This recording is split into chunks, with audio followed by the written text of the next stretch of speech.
I want to ask you, how would you like to follow Cornel West and Nina Turner? I'm leaving, that's all. You heard the best, but I'll try.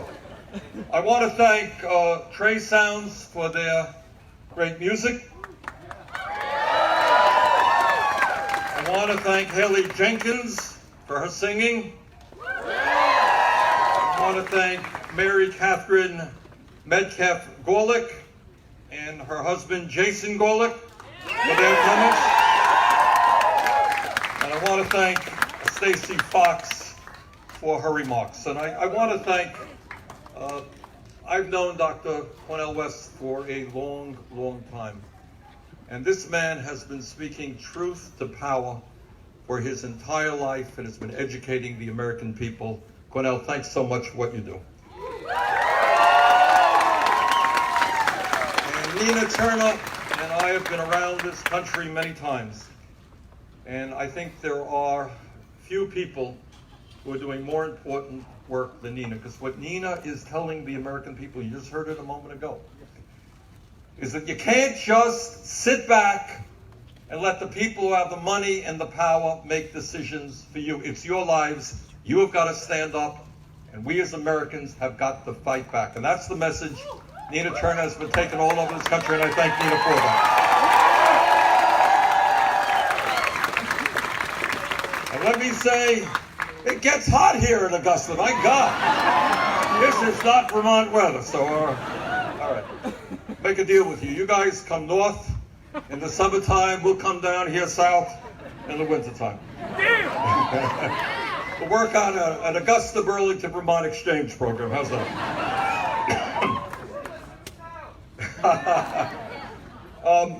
Let me thank you very much on such a hot day for being here today. I really do appreciate it.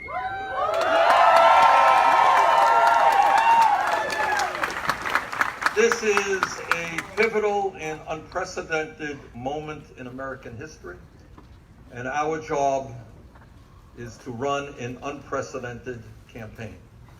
And what Nina was saying is that we now have over 1 million volunteers signed up and working as we speak. Now, Donald Trump and his billionaire friends, they got a lot of money. But at the end of the day, people power defeats money power. But that is only true if people are prepared to stand up and educate and organize and rethink who you are as American citizens.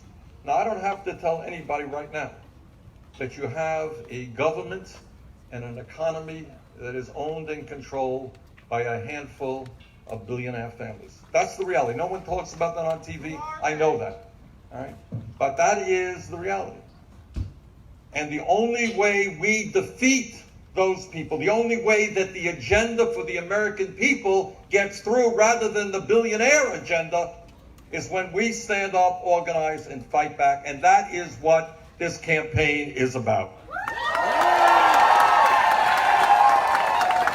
I'm here in the beautiful state of Georgia because we intend to win the Democratic primary here in Georgia.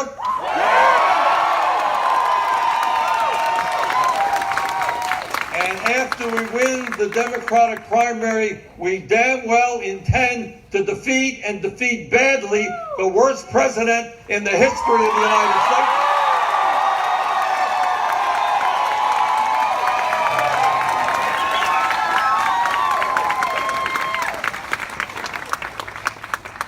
But that's not all we're going to do, okay? What we are going to do, and what I believe makes this campaign unique, and where I need your help, not only to win the primary, not only to win the general election, but we are about transforming this country and creating an economy and a government that works for all of us, not just the 1%.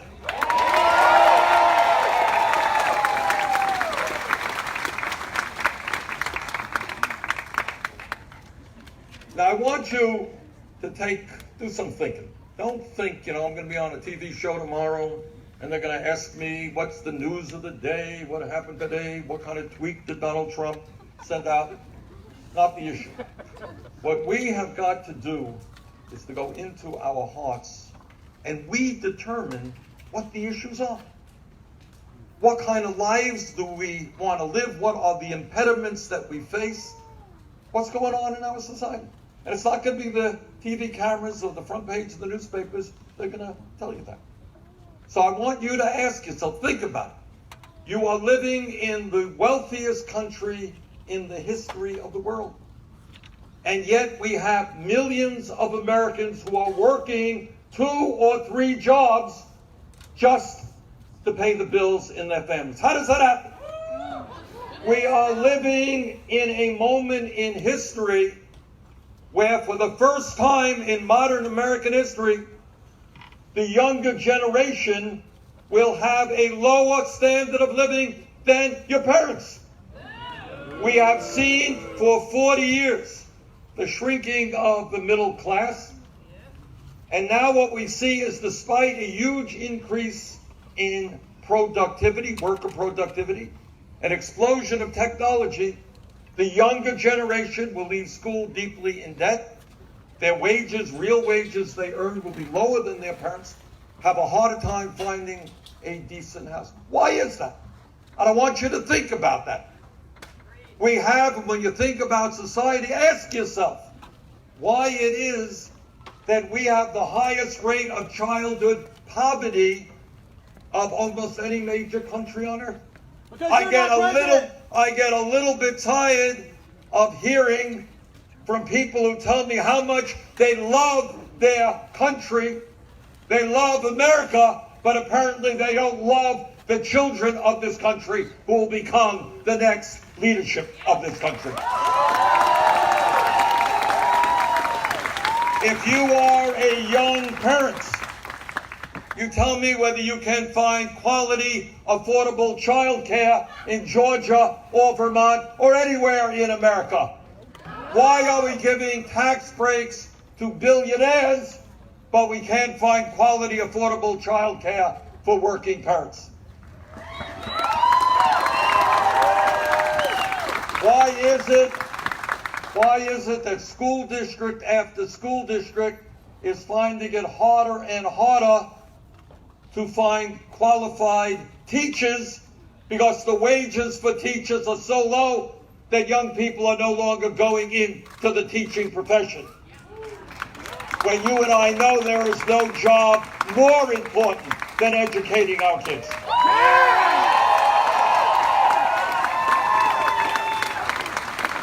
So you got the highest rate of childhood poverty of almost any country. You got a child care system which is dysfunctional. You got public schools all over this country that are underfunded. But then if somebody graduates college, as often as not, they're going to be deeply in debt. Now think about it for a second. Get outside of the box. We need the best educated workforce in the world. Why is it that millions of people are struggling with debts of $30,000, $40,000, $50,000 for the crime of what? Of getting a decent education? Frankly, that is insane, and together we're going to change that.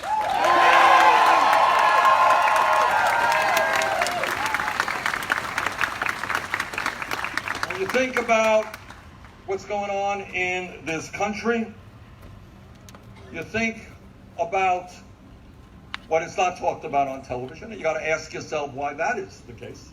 What role TV and newspapers play, who owns them, and so forth.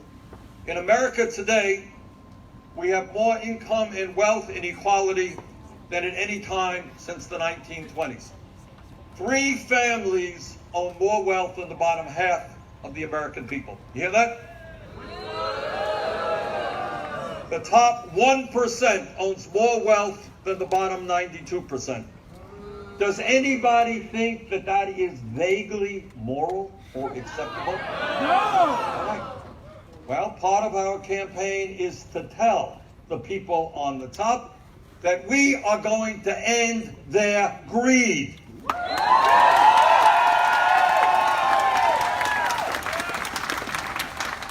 Some of you owe money on your credit cards. Yes? You know what interest rates you're paying? You're paying 17, 18, 20%. Do you know how much Wall Street banks borrow money from? 2.5%. And then you got poor people who have to go to payday lenders where they're charged 200% interest rates. Anybody think that's moral or right? No! You got the pharmaceutical industry. Last year made $69 billion in profits, and they charge us the highest prices in the world for prescription drugs, such that 1 out of 5 Americans cannot even afford the medicine their doctors prescribe. $69 billion in profits, and the American people cannot afford the medicine they need. Anyone think that's moral? No! You got an insurance industry. An insurance industry which ends up costing us twice as much per person on health care as do the people of any other nation. Today in America, you got 34 million people who have no health insurance, and many more, including you and you and you, who have high deductibles and high co-payments, and you can't afford to go to the doctor when you're sick. Am I right? Yeah. And you're scared to death that, God forbid, you or somebody else ends up in the hospital, and you come out with a $100,000 bill that you're never going to be able to pay off, while creditors and credit agencies hound you every single day. Well, I'll tell you what we're going to do about it. We're going to join every other country, major country on earth, and guarantee health care to all people as a right through a Medicare for all single payer program.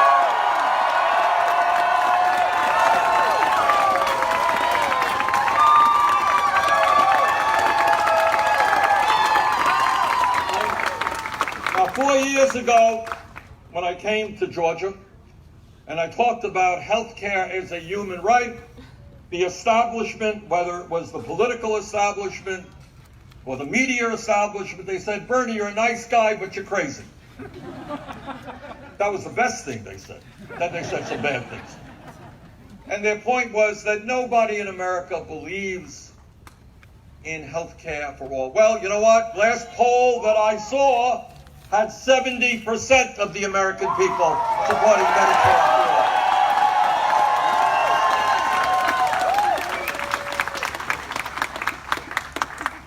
But it is not just a fight for a fair economy, an economy that addresses the needs of working people. I get criticized for being radical and extreme. I am not. All that I am talking about are ideas that the vast majority of the American people support. The American people believe in Medicare for all. The American people believe that if you work 40 hours a week, you should not be living in poverty, and that we should raise the minimum wage to a living wage, $15 an hour. Not a radical idea. When I talked about it 4 years ago, people said I was a little bit nuts on that one too. Well, you should know 7 states have now gone forward to raise the minimum wage to $15 an hour. And the U.S. House of Representatives will pass similar legislation in the next couple of months.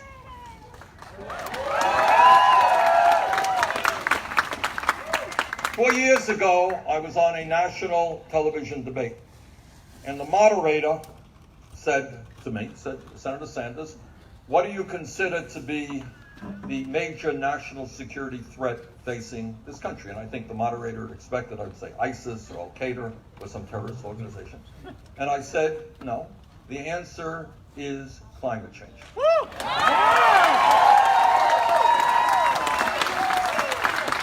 And the moderator laughed. Well, they're not laughing today, because the scientific community has told us that if we don't move in an extremely aggressive manner to transform our energy system away from fossil fuel and into energy efficiency and sustainable energy, the planet we will be leaving to our kids and grandchildren will be suffering irreparable is the word, non-reversible damage. Think about that. So our job in terms of climate change is to tell this president not only that he is absurd when he talks about climate change being a hoax, but that he is a danger not only to this country, but to the entire world.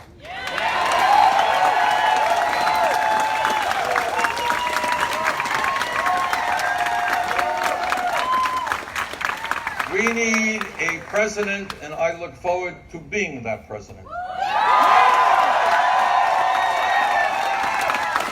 who will lead the world, bring countries together, because climate change is not an American issue, it's not a Russian issue, it's not a Chinese issue, it is an issue impacting every country on earth.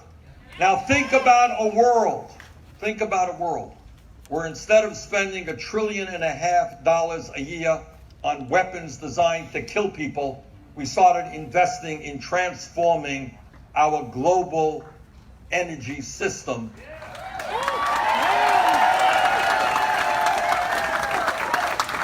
Imagine that, countries not fighting each other, but coming together to address the major crisis facing the entire planet.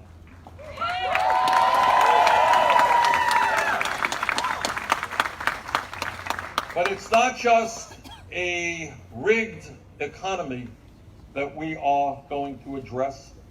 It is a corrupt political system. And let me underline the word corrupt.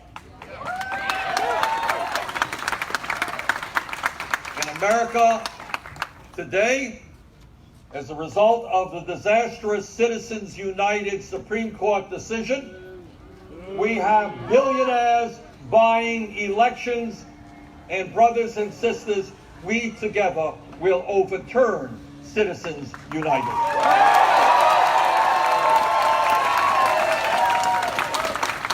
In America today, you have cowardly governors in some place close to your home who think the only way they can win elections is by suppressing the vote. And I say to those governors in Georgia and every place else in this country, if you don't have the guts to participate in free, fair, and open elections, get the hell out of politics and get another job.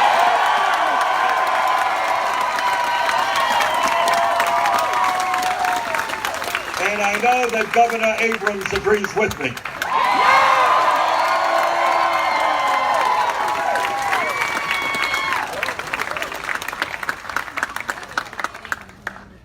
And when we talk about the major issues facing this country, we have to put on the table an extremely broken and racist criminal justice system. You got to call it the way it is. And the way it is, my friends, is that we have more people in jail in the United States right now than any other major country on earth. Any other country on earth. Think about it. China, communist, authoritarian country, 4 times our size. We have more people in jail than China does. Right. So you want to hear a radical idea? This looks like a radical group. How about, instead of investing in jails and incarceration, we invest in jobs for our young people and education?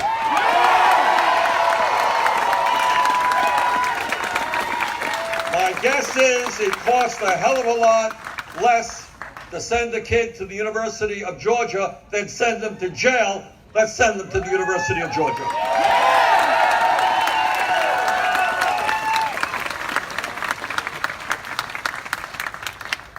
And we have not only a broken criminal justice system in terms of the number of people we have in jail, but we have a broken war on drugs system.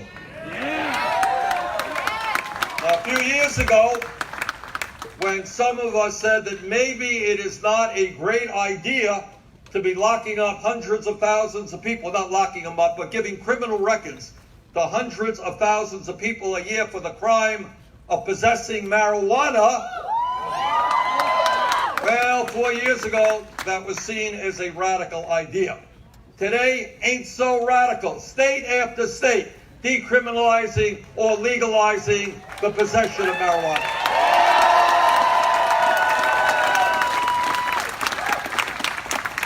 And there are now communities around America that are expunging the records of those people arrested for marijuana.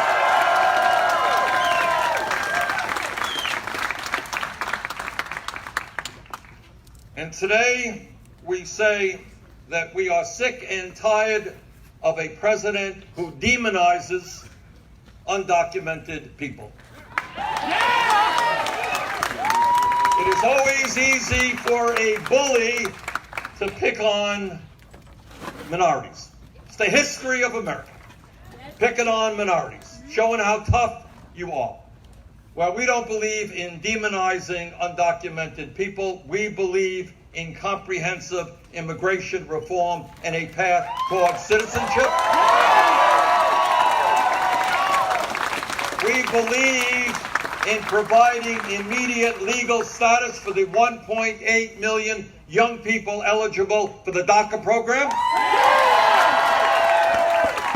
And we believe that in America, this great country, we must never, never yank babies out of the arms of their mothers at the border.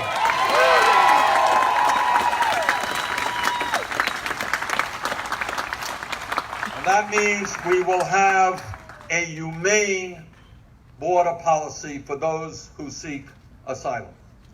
Now, at a time in American history where so few have so much and so many have so little, we say to the top 1% and large profitable corporations that under a Sanders administration, you no longer are going to get huge tax breaks. In fact, you're going to start paying your fair share of taxes.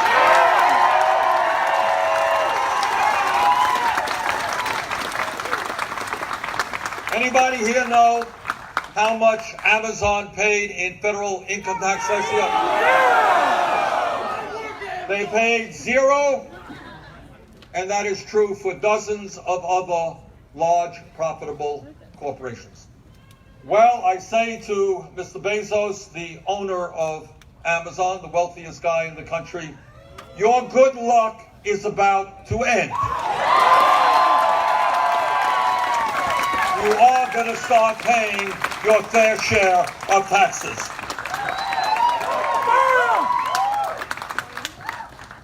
When we, the message of our campaign is us, not me. Anybody know what that means? What does it mean? That's right. It means, this is what it means. It's all of us. And I'll tell you what it means. It means essentially, philosophically, we need to create a nation in which you care about my family and I care about your family, where we're all in it together.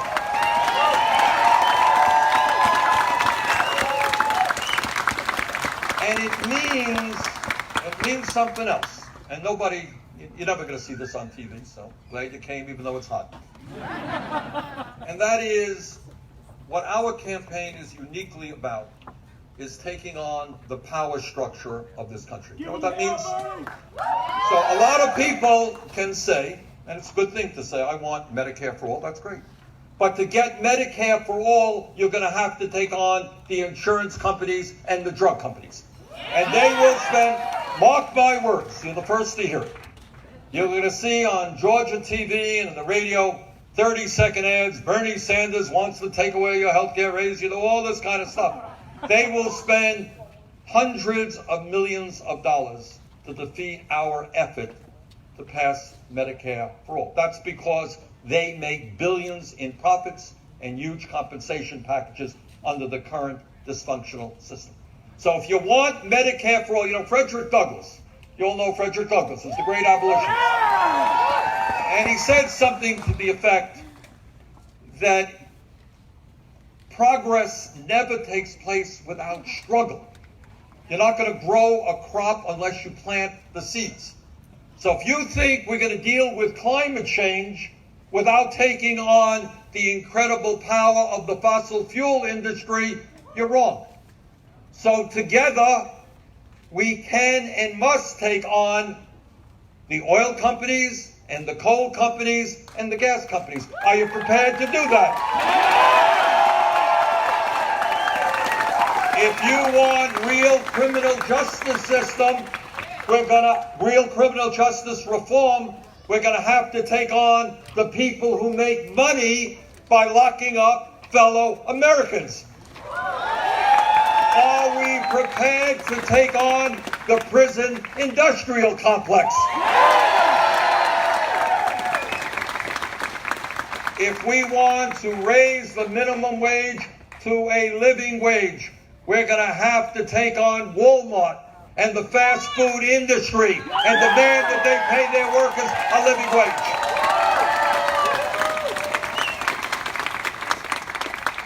So my point is, we can be for all good things, but what makes this campaign, I believe, unique is the understanding that to achieve that goal of a government that works for all of us, we need a political revolution. That's what we need.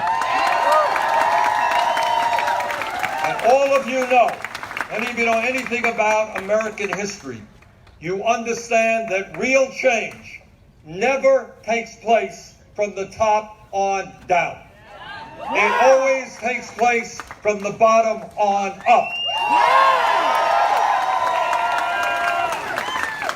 125 years ago, 150 years ago, you had workers in America who had no power at all. They were treated like animals.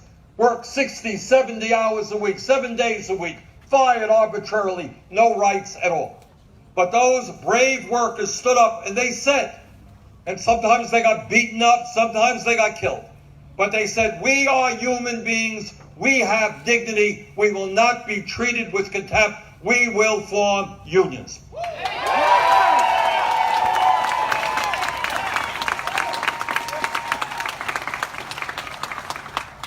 And 100 years ago, and 50 years ago, and today, Americans, black and white, said we will not accept segregation, we will not accept racism in America. And the civil rights movement was not just about the great leader, Dr. Martin Luther King Jr., and he would tell you that. It was about millions of people prepared to go out on the streets, to get arrested, to get beaten, in some cases to get killed, in order to end racism in America. And that's how you have the Voting Rights Act and the Civil Rights Act. And it's exactly the same for the women's movement. Exactly the same. 100 years ago, women in America didn't even have the right to vote. Women couldn't go to get the education they wanted. During a divorce, women got nothing. But women all over this country, against incredible odds, taking on the entire male establishment, they said that in our country, we as women will not be treated as second-class citizens. And they fought back. And based on what has happened in Alabama the other day, we still have a hell of a lot of fight in order to protect women's rights and the rights of women to control their own bodies.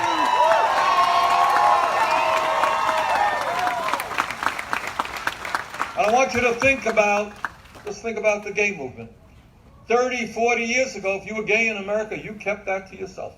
It was a secret. People suffered, committed suicide as a result of that. But again, because people stood up and said, you know what, we're human beings.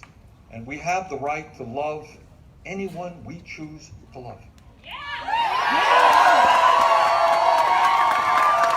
Those people who had the courage were beaten, they were harassed, they were humiliated.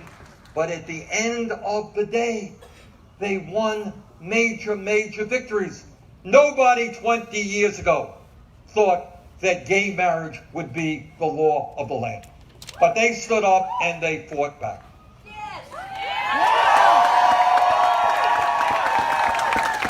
So that is what change is about. What change is about is looking around you and say, are we satisfied that we have the highest rate of childhood poverty of any country? Are we satisfied that so few own so much? Are we satisfied that we are the only major country on earth not to guarantee health care to all people? Are we satisfied that women are unable in many states to control their own bodies? Are we satisfied that we have more people in jail than any other country? Are we satisfied that 1 out of 5 Americans cannot afford the prescription drugs they need? Are we satisfied that we have public school systems that are underfunded and underperforming? If we are not satisfied, we have got to stand up and change the damn system.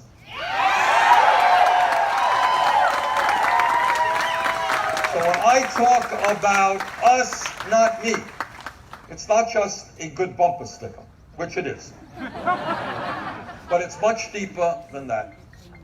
It is the understanding that no president, not Bernie Sanders or anybody else, no matter how well-intentioned or honest he or she may be, no president can do it alone, because Wall Street and the drug companies and the insurance companies and the military-industrial complex and the fossil fuel industry and the 1% have incredible power. That's the truth. Let's lay it out on the table. All right?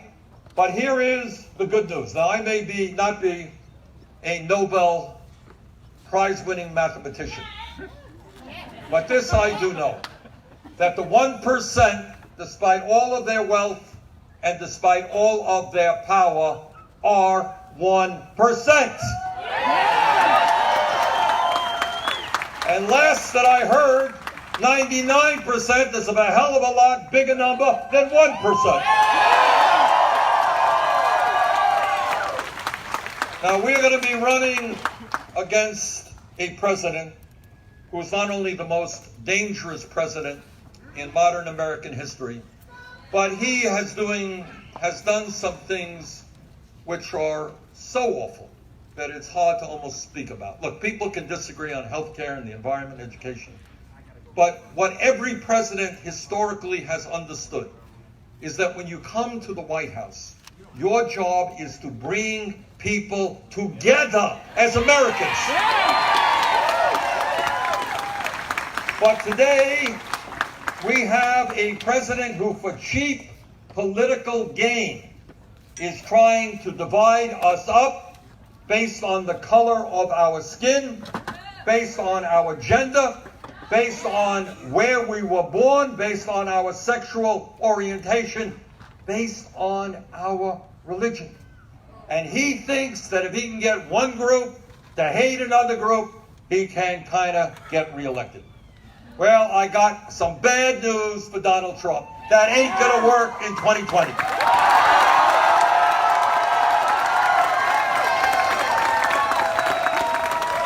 Because our approach is exactly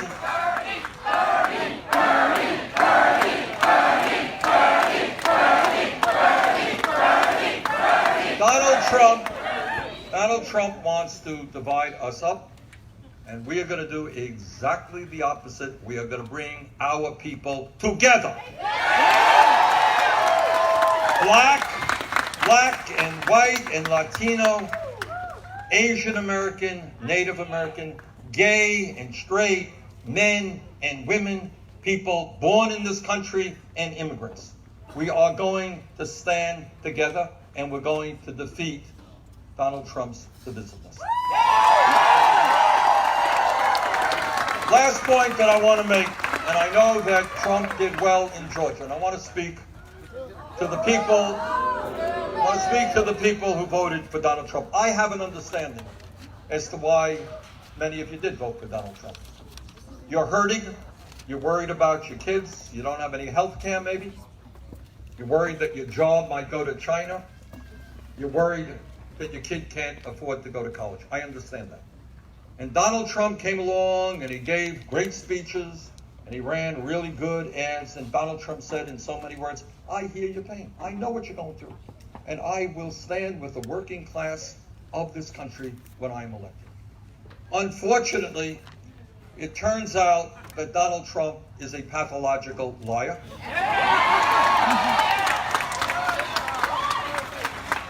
And what he told the American people, he had no intention of fulfilling. You all remember that Donald Trump said, I, Donald Trump, I'm going to provide health care to everybody. Remember that? To everybody. Well, what he ended up doing is trying to throw 32 million Americans off of the health care that they have. And if it wasn't for the vote of the late John McCain in the Senate, he would have accomplished that. So for those of you who voted for Trump because he promised health care to everybody, please understand what he did. When Donald Trump was running, he said, I'm a different type of Republican. I'm not going to cut Medicare, and I'm not going to cut Medicaid, not going to cut Social Security. I beg those people in Georgia who voted for Trump, take a look at his last budget. $1.5 trillion in cuts to the Medicaid program over 10 years. Over $800 billion in cuts to Medicare and tens of billions of dollars in cuts to Social Security. He lied to you. Donald Trump said if elected president, his tax bill would not benefit the wealthy. Remember that? That's right. You got it. It is laughable. Because the tax bill, and he said, by the way, it will not impact me. I will not benefit from it. Well, it turns out that over a 10-year period, 83% of the benefits at the end of 10 years go to the top 1%. Donald Trump said he was going to drain the swamp. Well, he ended up hiring more billionaires and Wall Street executives than any president in the history of our country. So, brothers and sisters, we are where we are. And where we are is in a pivotal moment in American history. The choice is whether we go forward toward oligarchy with fewer and fewer billionaires controlling our economic and political life, the possibility of going forward to an even more authoritarian government with a president who holds the Constitution in disdain. That is one alternative. I got a better alternative. And our alternative is that we bring our people together around an agenda that works for all of us and not just wealthy campaign contributors. Yes, we can guarantee health care to all. Yes, we can raise the minimum wage to a living wage. Yes, we can lead the world in combating climate change. Yes, we can fix a broken criminal justice system and a broken immigration system. Yes, we can lead the world and save the planet in combating climate change.